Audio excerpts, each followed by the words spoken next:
Introducing Royal Caribbean's newest ship, Icon of the Seas, the ultimate family vacation. The ultimate 6 slides, 8 neighborhoods, 0 compromise vacation. The ultimate never done that, can't wait to do it vacation.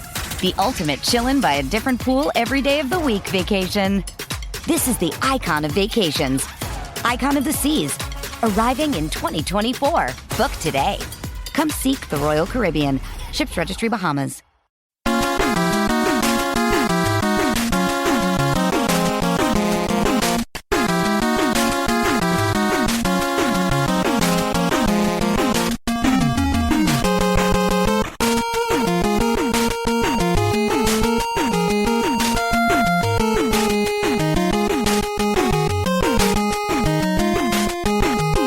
Hello again, hockey fans. Are you ready to brave the wild?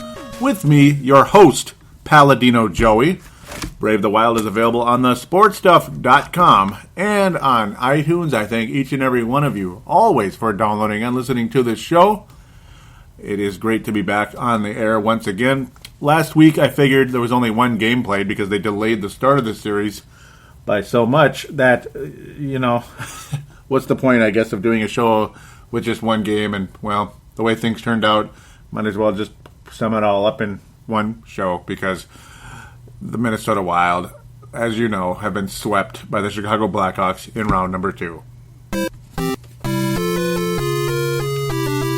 Yeah, it was that quick. It's over. Regardless of how you feel about it, regardless of how you think it should have been over or shouldn't have been over, it's over. It is what it is.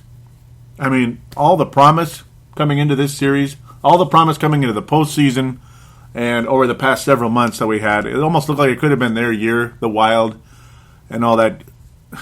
To see it come crashing to a screeching halt the way it did is, it's mind-blowing, it's depressing, and, well, quite frankly, it pisses me off. And at the same time, are we all really surprised? No, it's just Minnesota sports as a whole. With all that said, let's just get into this series right now, and we'll just remember just how close the Wild were in some of these games and how easily this series could have been quite different. The whole so close and yet so far. I mean, there's so many titles I could give this episode, and that's one of them. So close yet so far. Also, have the Wild reached their ceiling? Have they reached their ceiling? Is this the best we can do? Have we reached a plateau? Right now, I would say there's going to be some changes in order to get past this plateau, because I think we have plateaued. And I hate saying it, but it is what it is. When you have a goalie playing as well as he was, you have a team as on fire as they were. It looked like this team had the potential to win the Stanley Cup this season, and for things to come crashing down, as I've said earlier already, to a screeching halt the way they have, it really makes you wonder. I mean, can the Wild ever win the Stanley Cup? Can they ever get past the Chicago Blackhawks? Those are all questions we're going to have to face for, well, at least this next summer into next season, and possibly for seasons beyond. We just hope not. Might as well talk about the games right now. I'm going to probably just leave this as one segment. I might as well. I was thinking of splitting it up into 2, but I'll leave it as one. So, yeah, I'll just throw in the plug at the end about Amazon and all that. So, let's roll Friday, May the 1st. So, it's going to be a slightly unconventional Brave the Wild episode. Friday, May the 1st, the Minnesota Wild started their second-round series against the Chicago Blackhawks. Game 1. Things were so promising going in, yet oh so familiar. And remember how I warned all of you coming into this series? Boy, Corey Crawford sure looked good at the last second, conveniently at the last second, when the Chicago Blackhawks defeated the Nashville Predators, and Patrick Kane was starting to score goals. All the same familiar faces, the same familiar occurrences taking place that we dealt with in seasons past. It came back to haunt us again, didn't it? And I just kind of had a sad feeling that it was going to end up that way. So let's roll. Just a minute 15 into the first period. It was an early indication to where things were headed in this series. That it was going to be a disappointing series when things felt so great. Here we go. The Wild are ready to rock and roll.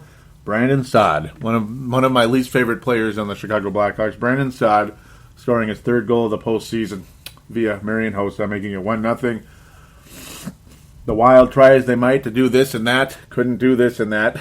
Turnovers, all that good stuff. The Wild just could not get the puck out of the zone at opportune times, or when they had some type of offense generated, they'd turn the puck over. It'd be a Thomas Vanek or Scandella or whoever. Just an overall frustration of a night as the Chicago Blackhawks score 3 goals in the first period. And then the Minnesota Wild have a second period for the ages. At least we thought it would be. Everything felt like it was all said and done 15 minutes into the first period of the first game. It's like, oh my God, we're really not up to this task, are we? We're really not. 3-0 Chicago Blackhawks. Are you kidding me? Well, I guess you're kidding for the time being, as again, the Wild, right out of the gate, Jason Zucker scoring his second goal of the playoffs on an assist from Thomas Vanek. That's about all you'd ever see Thomas Vanek on the positive note through the rest of this series for the most part on both of these goals, as the Wild again score 3 goals in a 9.5 minute period in the second period. 9.5 minute time anyway. The Wild would score 3 goals. Zucker, Parisi, and Granlund. Very cool, very exciting, made us believe, got us all pumped up, excited. Here we go, we're on the comeback trail. And then the magic bullet. A magic bullet from a guy by the name of Trevo Teravainen. Well, or however you want to say it. I forgot how to say it. Right? Yeah, there it is. A magic bullet of a shot from past the blue line, just flung the puck on net. And this was, again, a sign of things to come later in the series as well, as it went over Devan Dubnyk's shoulder. He just wasn't expecting it to make the motions that it did. The magic bullet of a shot. And that would end up being the game winner, despite the fact we had a whole third period to play, because Corey Crawford stood on his head the rest of the night, and the Wild, for the most part, couldn't raise the puck, and it was driving us all crazy. Just couldn't get the job done. They weren't raising the puck on Mr. Corey Crawford. I almost thought I'd just sum all these games up in one review, because they're all similar in a sense. Though some of them were close, some of them were not. Game 2 was absolutely not, but we'll get back to that in a second here. The magic bullet shot. Devan Dubnyk was great after the 3 goals in the first period, but unfortunately the 3 goals were there. That's pretty much the story of this game. It just was not the Wild's night, and this was not the Wild's series. As I continue to bounce and repeat myself, that's basically what I'm doing at this point. It's like, are you kidding me? Yeah, I'm kidding. Corey Crawford, thorn in the side for the Minnesota Wild once again. 4-3 loss to the Chicago Blackhawks, 1-0, but everything will be just fine. We'll just come back and win Game 2. So I was wrong about Game 1. We'll just flip-flop and win Game 2, Sunday, May the 3rd. No, not so much. Not so much. Just the kind of game, again, that had no business being a 4-1 game. And, of course, the 4th goal was an empty netter. So, again, kind of is what it is, right? Kind of is what it is. Empty netter by Patrick Kane much later in the game. We're happy for him. But the fact that this game was 2-0, a huge frustration for us. Oh, God. All the players that were valuable during the season. And yes, Thomas Vanek is a guy that's been much maligned throughout the whole entire season. But he played fairly well at times and wound up being the 3rd leading scorer on the team. 52 points and all that good stuff with all the assists and some timely goals. Invisible during the series, except for the fact of costly turnovers. Absolutely costly turnovers along the way. Jonathan Toews, Patrick Kane scoring. Patrick Kane scoring late in that second period, because the first period was just boring, grinded out type of hockey for the most part. But then Toews scoring shorthanded because the Wild just giving up the odd man rush. Great job. Jonathan Toews finishing with his fourth goal of the playoffs. Patrick Kane on probably the worst turnover ever by Thomas Vanek. Yeah, and horrible defensive positioning by Ryan Suter. Just fantastic positioning by him, really. Just thank you so very much. Patrick Kane, all he has to do is have any type of a breakaway or any type of freedom, and once he puts the shot off, it's going in, regardless if Devan Dubnyk's in net or Darcy Kemper or Nicholas Backstrom. 4th goal of the playoffs. Yay, thank you very much. 2-0. Chicago into the second period, and you just kind of knew the Wild weren't going to win the game. Even though Matt Dumba on the power play getting his second goal, rocketing it on net, and all that. That was fantastic. We were very much appreciated. Again, on the power play, it was a very quick play. Dubnyk getting it, just feeding it to Suter, who just gave it over to Dumba, who attacked the net and shot the puck. Got it like that. Gave us a little bit of hope, but then another turnover, another costly turnover. Patrick Sharp with his 4th goal. And then again, Patrick Kane with the empty netter. This game full of turnovers, full of frustration, and it left us all wondering, are the Wild going to win this series? And most of us pretty much had a vibe like we're not. And ultimately, those of us that felt that way, we were absolutely correct, because Devan Dubnyk wasn't really up to the task as much as we thought, ultimately, at least in this particular game. But obviously, far from the reason the Wild lost this series was Devan Dubnyk. It was much more the turnovers and the fact that our big guns couldn't match up to their big guns. That was the whole series, pretty much, up and down. As we quickly just move on to Game 3, what more is there to say about Game 3? The Wild shot 30. Got 30 shots on net. Didn't score a goal on Corey Crawford. That's about it. Other than early in the first period, or should I say midway through the first period, Patrick Kane on the power play, as the Chicago Blackhawks were basically setting up a play all the way back from the Wild zone. All the way back from the Wild zone, Jonathan Toews feeds it up forward to Patrick Sharp, to Andrew Shaw, who then kind of bounced it over to Patrick Kane, who was crashing towards the net. 5-holed it right through Devan Dubnyk's legs. Not a good goal to give up. I mean, it seemed like all Patrick Kane had to do was put the puck on net, and he would score every single time, it seemed like. It was the only shot Patrick Kane took on the entire night, folks. The only shot Patrick Kane took on the entire night, and it went in, and guess what? That was, again, the only goal that the Chicago Blackhawks would need to score in the game. The Minnesota Wild had what felt like a million chances, including a one-on-one breakaway from a Kyle Granlund or Gronlund or whatever. No. I'll get back to that in a second. But a breakaway goal, and he didn't really make that much of a move, did Kyle Granlund. He pretty much shot the puck right at Corey Crawford's glove, and that's kind of the story of the Wild throughout this series.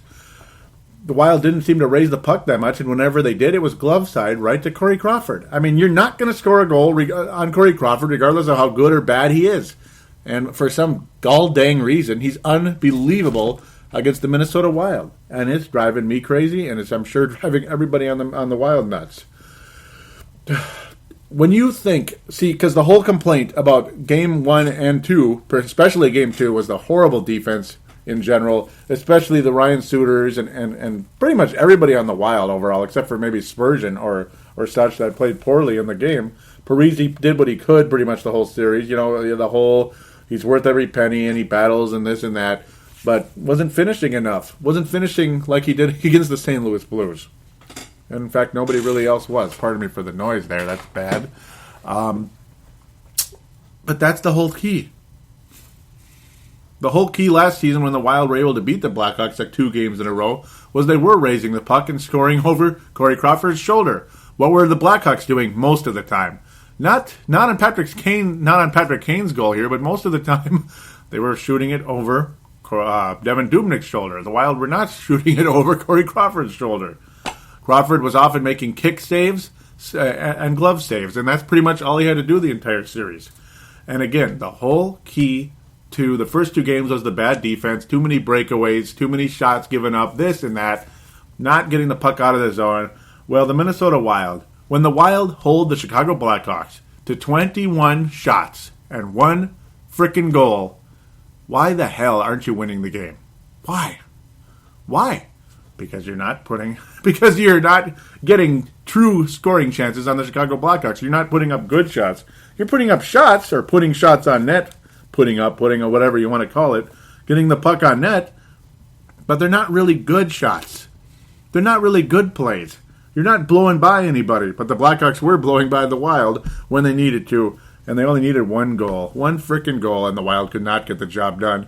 And everybody and their grandmother and their great-grandmother knew that this series was over because it was 3-0. Game number 4, is there really all much to say about it? I don't know. I don't really have a whole much left to say about it. It just sucked, right? That's what it did. That's all. It just sucked. Thursday, May the 7th. Yeah, you just kind of knew. You just kind of knew, especially when you saw the Blackhawks score early in the game. Pretty much just, again, put the puck on net. Oh, it was not a good goal given up by Darcy Kemper. Seabrook just put it on net, basically, but it was high, and it was over the shoulder, and that's pretty much what we've seen the entire series. Andrew Shaw adding his first goal of the playoffs, which is kind of strange. It feels like he has more, but it's mostly because he was It's mostly because he was assisting on the goals, not scoring them. Eric Holla, making it 2-1 about midway/early through the second period. His, of course, first goal of the playoffs. And when you also notice that the best players in the last couple of games here were on the fourth line. That's again a problem. If your best players are your fourth liners, the guys playing the best, we'll say, are the fourth liners, you're in big trouble when you're playing a team like the Chicago Blackhawks. You might sort of be able to get away with that against St. Louis, but not for long. Against the Blackhawks, you're not going to get away with it at all. Blackhawks bringing out the brooms, folks, bringing out the brooms.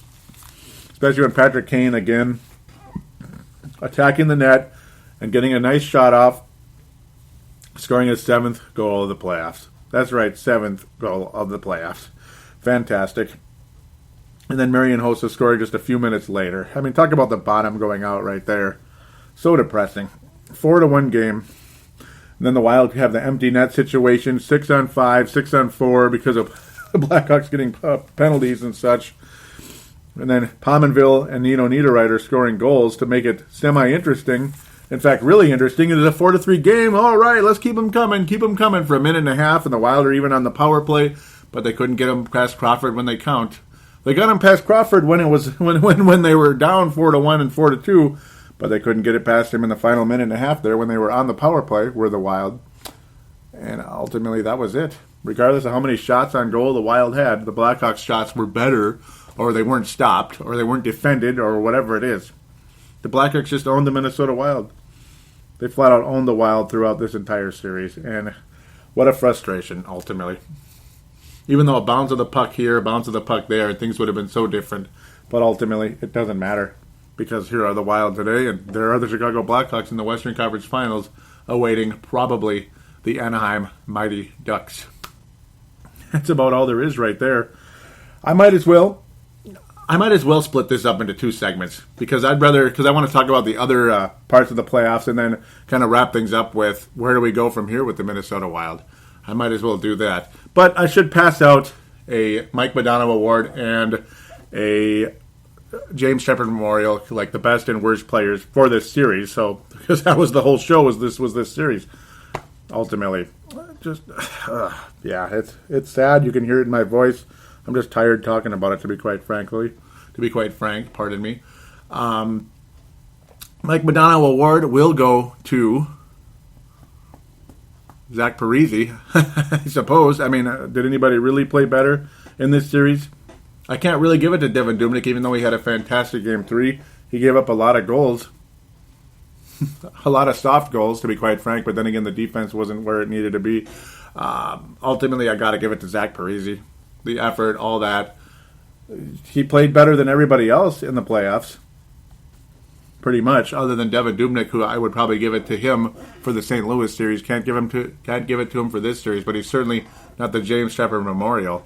I'm going to give the James Shepard Memorial to Ryan Suter, who was pretty disappointing, but I'm also going to give it to Thomas Vanek, who was terrible the entire series. Yeah, he got a couple of assists in that little comeback in the second period. He looked fairly good there, but ultimately Thomas Vanek is extremely disappointing, and he along with Ryan Suter, huge disappointments in this series, and they're going to wind up with the James Shepard Memorials. So I will split this show up, just kind of changing on the fly here. Do bear with me. We'll be right back after this to talk about the playoffs, and then we'll wrap things up with where do we go from here with the Minnesota Wild.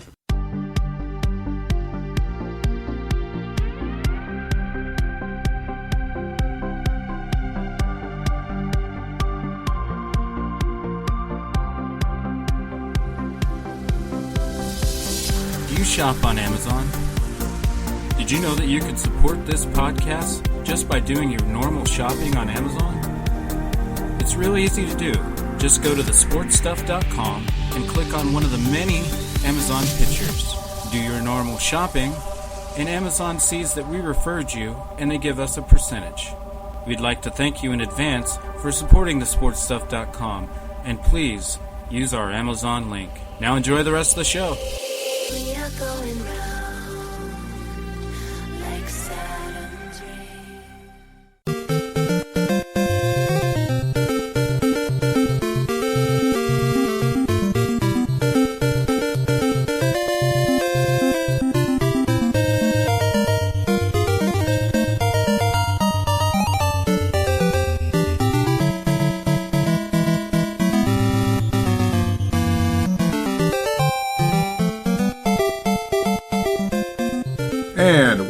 are back here on Brave the Wild, ready to talk about the other playoff series. Not quite as depressing as the last one, to be quite honest, or should I say, our playoff series.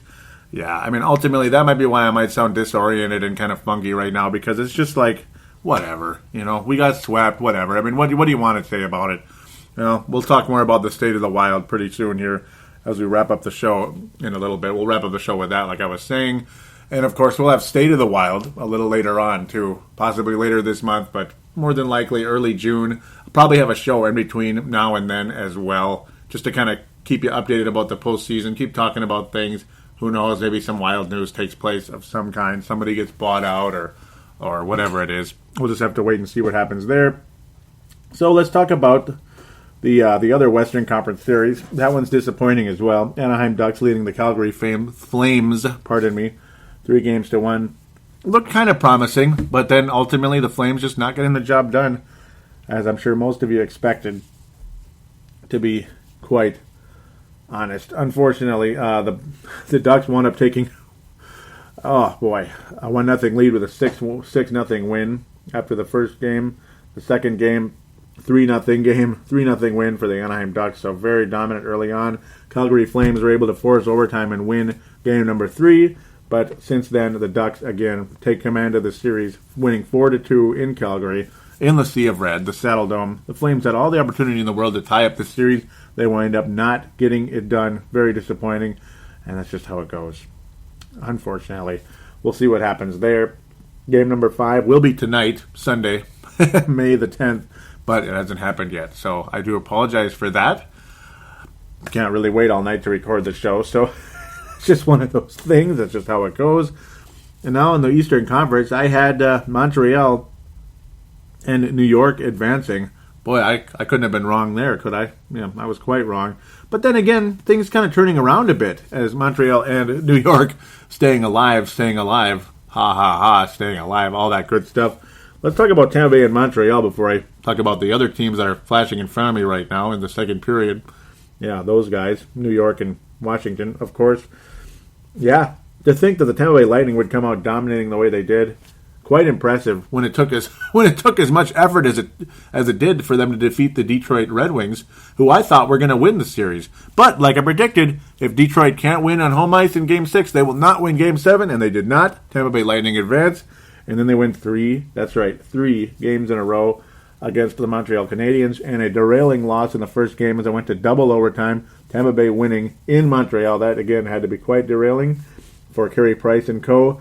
Carey Price getting dominated in Game 2, a 6-2 victory for the Tampa Bay Lightning. Game number 3, 3-0.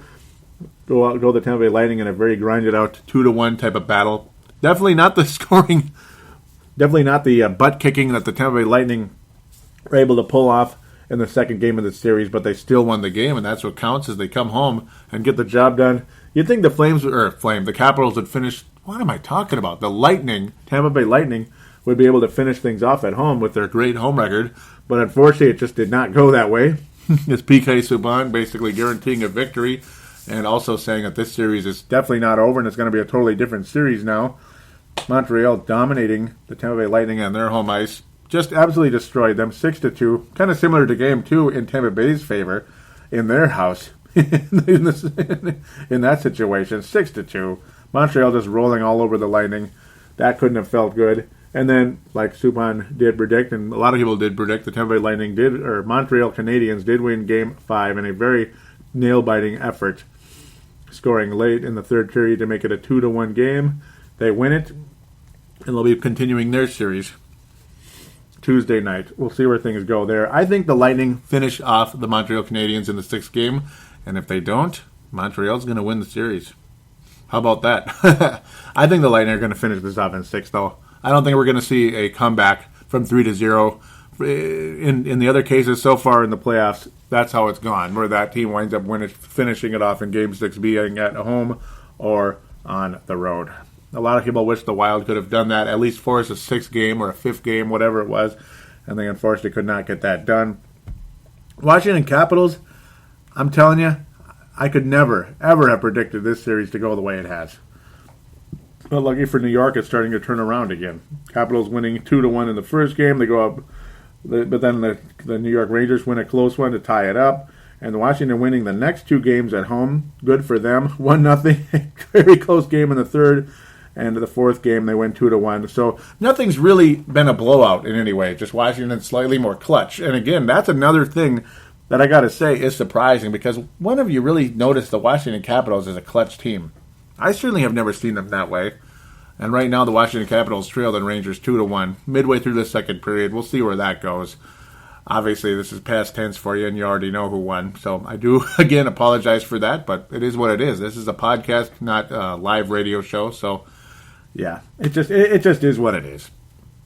And again, if the Rangers win this game, they're going to win the series, as far as I'm concerned. I don't see a home team losing a 7th game at home, even though it has happened many times. These are the Rangers and the Montreal Canadiens. I don't think so. I just don't think so, which also means the Calgary Flames are probably done, and the Anaheim Ducks will play against the Chicago Blackhawks in the Western Conference Finals. And right now, I'm going to have Tampa Bay Lightning. I'm going to have them winning in 6. And I think it's going to be Lightning and Rangers, to be quite honest, because I don't trust Washington. I don't trust them. I mean, they could win the 7th game, but they got to win this one if they're going to. Ultimately, I think if they're going to win this series, they got to win tonight, and they're not doing it right now. And this Rangers team is very, very, very, very tough. I would not be surprised to see a Chicago-New York Stanley Cup Finals.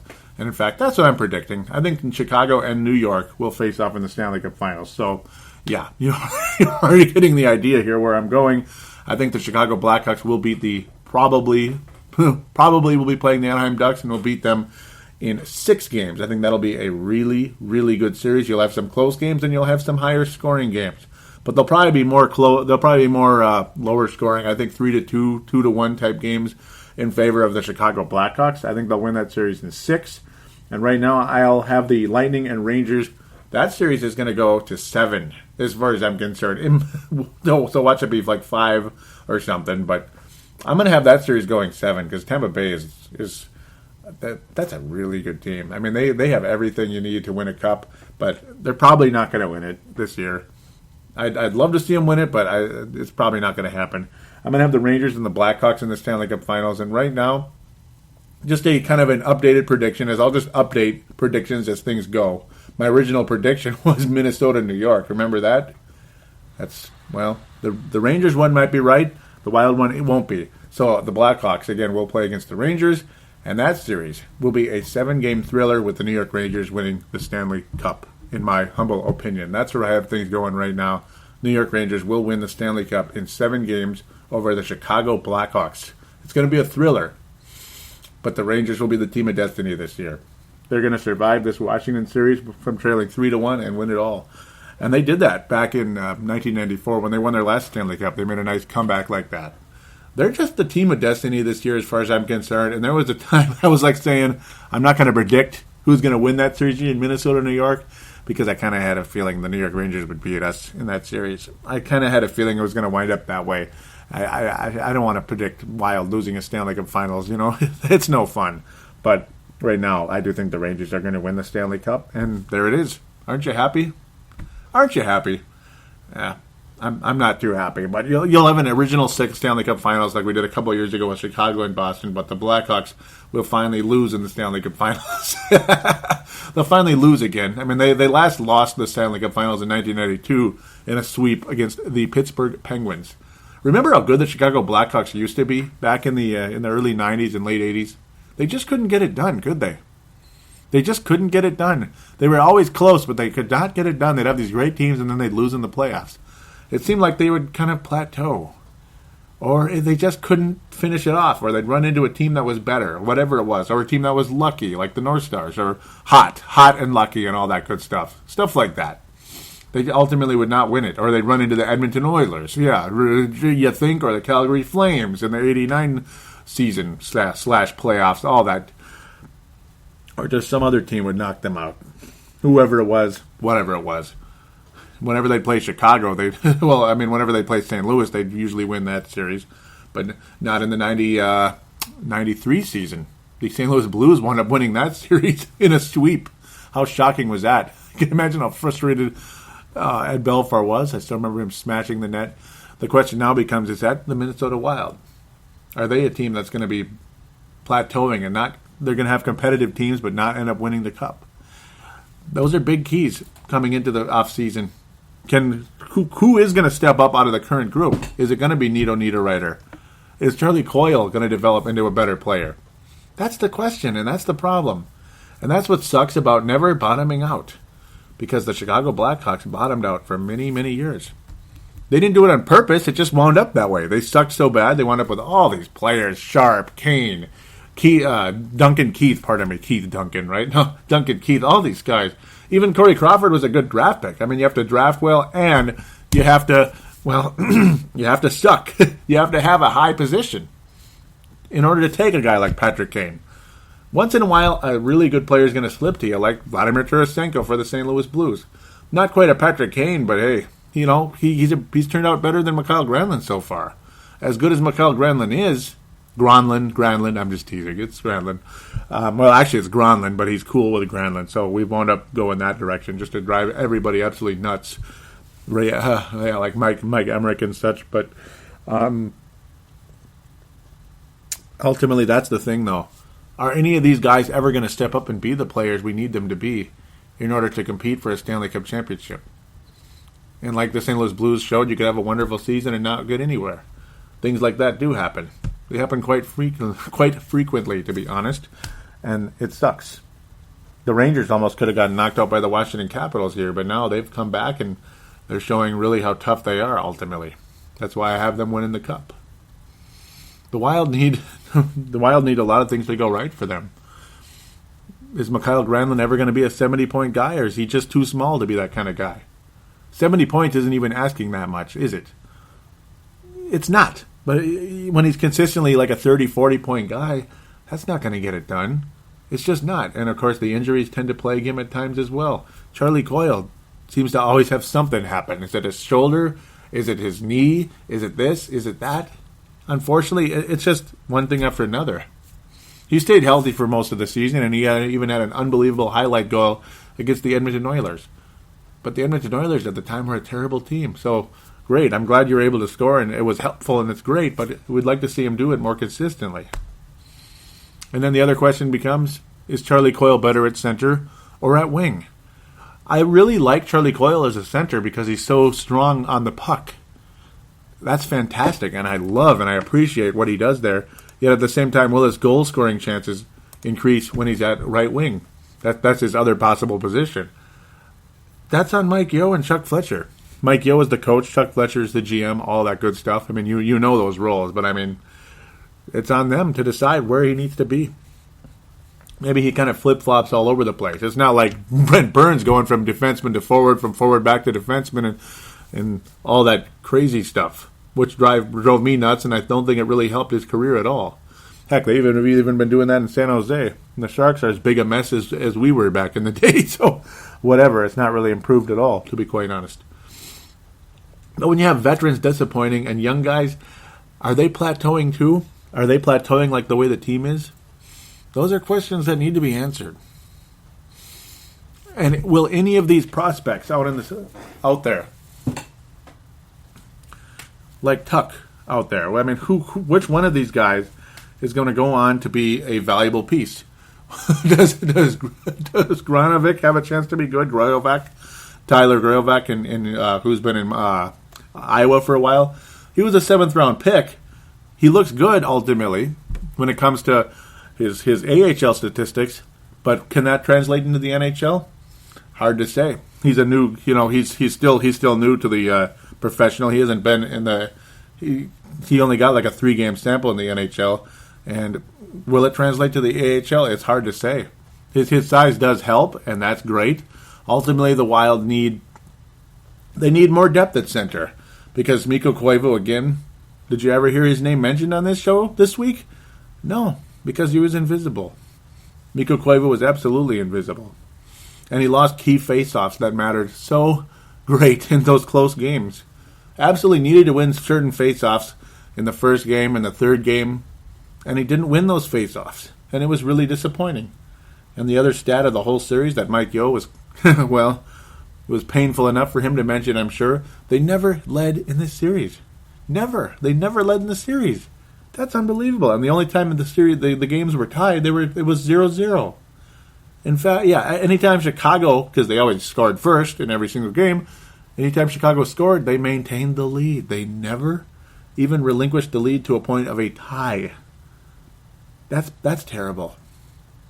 That's terrible for a team that went to 6 games last season and looked so much better this year to wind up like this. It's terrible, and it shows that you ultimately need certain guys to step up. The good news is Brodin was way better this year than last year, and he's probably going to continue to grow and improve. But what about Ryan Suter? What do you do with his minutes? What do you do with him? I mean, ultimately, he plays too much, and everybody knows it. And it's often been a complaint throughout the league. Players that have been on the Wild in the past. And you're the head coach always saying, oh, Suter was gassed. Well, he shouldn't be gassed. It's because he's playing too frickin' much. And you have other guys on the team that ultimately deserve playing time. So why are you letting him get gassed out there? Why not limit his minutes a little bit? Why are we allowing the veterans to dictate everything here? To dictate who's on the power play? So why is Mikko Koivu the main center on the power play to date? That doesn't make any sense. Why is Ryan Suter always on the point and Jason Pominville on the point in the power play? Why not have a Matt Dumba with that rocket shot? Why not have Pominville down low where he could score, actually, rather than just put the puck on net all the time? That would be nice, wouldn't it? Maybe Pominville might get a couple more goals rather than 20 goals all of a sudden. That's not what we brought Jason Pominville here to be. Is to be a 20 goal scorer and a distributor. That's not what we brought Thomas Vanek here to do. Is to be a 20 goal scorer and a distributor. These guys are playing out of their roles, and it's not good. It's not good. You're never going to win a Stanley Cup that way. We appreciate the assists from Pominville and Vanek, but the goals should be there as well. Gigantic frustration for us all. Again, when I was talking about the defense, and you have the Matt Dumbas of the world that can improve and continue to grow as a player, and that's very encouraging. But where do we go from here? Will he be enough? Will he be enough? Ultimately, do you wind up re-signing Jordan Leopold, or do you go in another direction to try to bring in a bigger name via trade or free agency, or both? Or for God's sakes, can somebody in the system emerge? Is there somebody in the system that can emerge?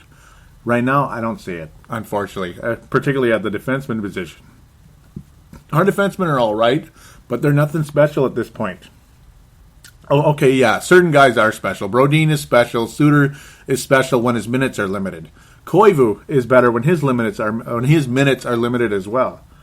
Koivu should be a third-line center in this league, but that's the problem. We don't have a first-line center. Mikael Granlund is a second-line center. He could be a first-line center, but he hasn't shown that to this point. He shows it on occasion. He's better than Koivu, so he should be the top-line center. Koivu should be the second, but ultimately I think he's a third-line center in the NHL at this date. But then Charlie Coyle, I guess he's the third-line center for now, but do you ultimately put him at wing at some point, or is he the top-line center or the second-line center at some point? Do you go that direction? And then at fourth line, do you wind up going with Graovac? Because Brodziak is most likely gone. Do you end up going with Graovac or Hala, who's been a huge disappointment during the season? Where do you go from here? Ultimately, where do you go? It's truly hard to say. Jordan Schrader is a guy he's listed as a center, but he's often playing wing. Because I don't think his defense really adds up to center in the NHL, along with his size, which has been a huge frustration with multiple players on this team.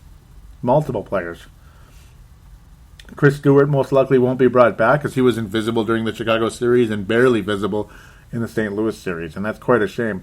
Because, sure, he was valuable during the regular season when you got him, but you'd think he would carry that into the postseason. But he didn't, and that's very frustrating. And the other point here, you gave up a second-round pick to get Chris Stewart. That's a player that could be, he could be a piece in the system that could ultimately help this team in the future. So that's disappointing. And that's one thing the Wild really needs to check in on when they make these trades. Jason Pominville is a valuable player, but was it a good idea to give up a first-round pick and then sign him to a huge contract? It makes you wonder, doesn't it? I like Chuck Fletcher for the most part, but he sure ain't the perfect general manager, is he? And nobody is, obviously, but there's a lot of marks on his record at this point. There's a lot of good and a lot of not so good. Now, if I had a choice between Doug Risebrough or Chuck Fletcher, I'd take Chuck Fletcher 10 out of 10 times because Risebrough never did anything for this team other than draft Marian Gaborik because he slipped to him because the New York Islanders were too stupid to take Danny Heatley or Marian Gaborik with the first pick. They took Rick DiPietro, who did nothing because they were just stupid. And that's why the Islanders were bad for so long because of the horrible management. But I digress, right? You have a lot of players on this lineup, though, that could be valuable. But will any of them ever step up to be a stud? Will any of them ever be anything near a Patrick Kane type? Well, probably not Patrick Kane level, but can they get to a notch just below it? Maybe that guy's Jason Zucker, because he's a true goal scorer, without a doubt. Will Nino Niederreiter ever truly step it up? Because 37 points in 80 games ain't making you forget about anybody. It ain't making you forget about Brian Bellows or Neil Broughton, Dino Ciccarelli, any of those guys. It's just 37 points. Like back in the day when those guys were playing, a 37-point player would be on the fourth line, man. Back in those days. Charlie Coyle, 35 points. Great, that's a third-line guy. Third, fourth-line guy right there. Coyle does a little more on the defense, on the overall game than Nino Niederreiter, but at the same time, Niederreiter's more of a natural goal scorer. They're kind of flip-flopping with the playmaking and the goal scoring. Would really like to see more of an aggressive approach from Charlie Coyle than we have been seeing over the course of time. It's amazing how many shots Mikko Koivu puts on net for what he gets out of it. It's actually quite pathetic, to be honest. Pominville's the worst of the bunch, though. 252 shots on net and only 18 goals. That's pathetic. I'm sorry. Absolutely pathetic. The best on the team is Parise. He has the most shots and the most goals. So there you go. I mean, what more is there to say with that one? Actually, the best overall is Zucker. When you combine the shots with the goals, it's Jason Zucker. And that's why, ultimately, if he could freaking stay healthy for the first time in his career and just stay healthy and consistently be healthy, maybe he's the guy who could get 35 to 40 goals. But that is yet to happen. We're still waiting on that one, to be quite honest. So, ultimately, we'll probably be seeing the last of Kyle Brodziak, Chris Stewart, Ryan Carter, I think, is not coming back. I believe Matt Cook is still under contract. Leopold's a maybe. Nicholas Backstrom is an absolute buyout. We know that. So you're probably looking at Devin Dubnyk and Darcy Kemper going into next season, which I'm fine. As long as Devin Dubnyk is signed, and that's the one thing, his contract is probably not going to be quite as high as we thought. And ultimately, if the Wild go on and win the Cup or get to the finals or something, Devin Dubnyk's going to want $7 bajillion a year, and he's not going to get that. So he'll get a decent contract, an above-average contract. But that's the one semi-good thing about things going as crappy as they did is, the contract leverage will be quite more on the side of the Wild than it would have been otherwise. To be quite honest with you, Justin Fontaine is not the kind of guy you're going to see step up and get like a trillion goals. Get like 30 goals, a trillion goals, pardon me.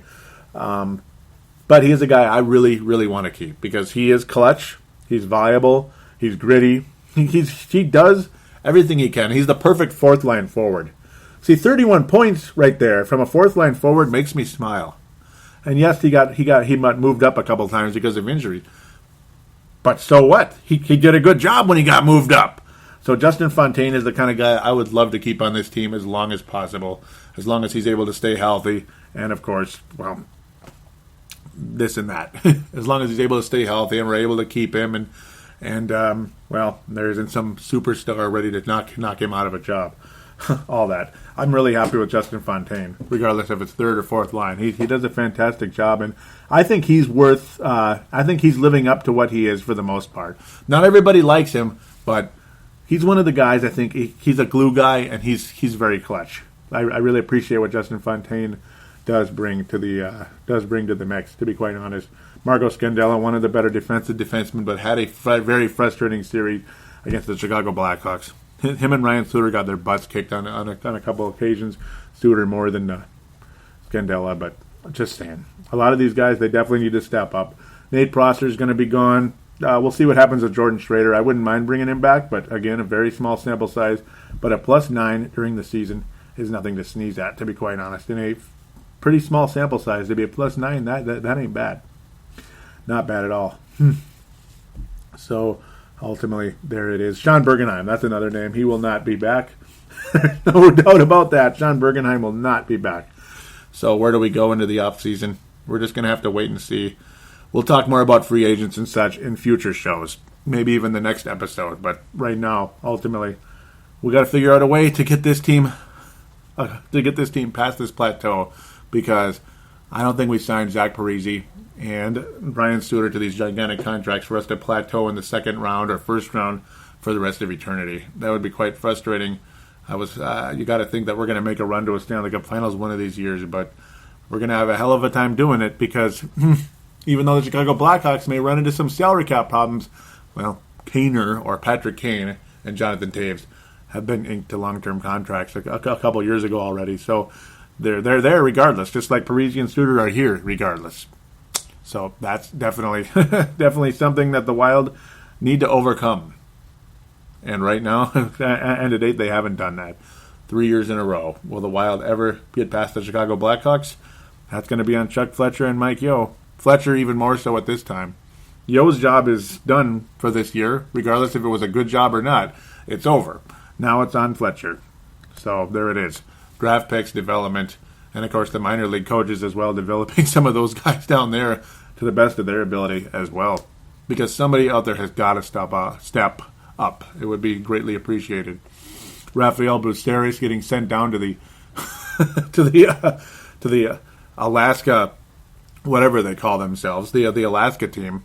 Ultimately, that's he did well there, but again, it was a level below the AHL. That's not a good sign for a guy that was taken in the second round. So, again, another potential blemish on Chuck Fletcher's record. So, with that, we are going to wrap up the show for this week, and we're going to come back to talk about more free agency and, of course, the postseason, the current postseason, and all that next week or 2 weeks from now. It's probably going to be 2 weeks from now, but we'll see. We'll see on availability. So, again, thank you so much for listening. And if you do like the show, please do tell a friend. It would be greatly appreciated. And do give us a rating on iTunes. Anywhere from 3 to 5 stars. Give us a tell us what you like about the show. Tell us what you'd like to see improved, whatever it is. Anything below 3 stars, don't even bother. You're just wasting your time. You're trolling, and there's no real point for that. I know the show isn't perfect. I'm not perfect at anything, and neither are you. So with that, thank you so very much for listening, and thank you again for bearing with me. I'm a little bit disoriented, a little bit sad, and, well, it's frustrating to see that this team is beginning to show signs of plateauing here. Like I've been saying, expensive contracts to veterans that underachieved and young guys that are good, but certainly not showing any signs that they're ready for for any type of an all-star game or anything like that. So again, we'll just see what happens, and we'll be talking about it more in the coming weeks, months, and years as well. Take care, everybody. We'll talk to you soon.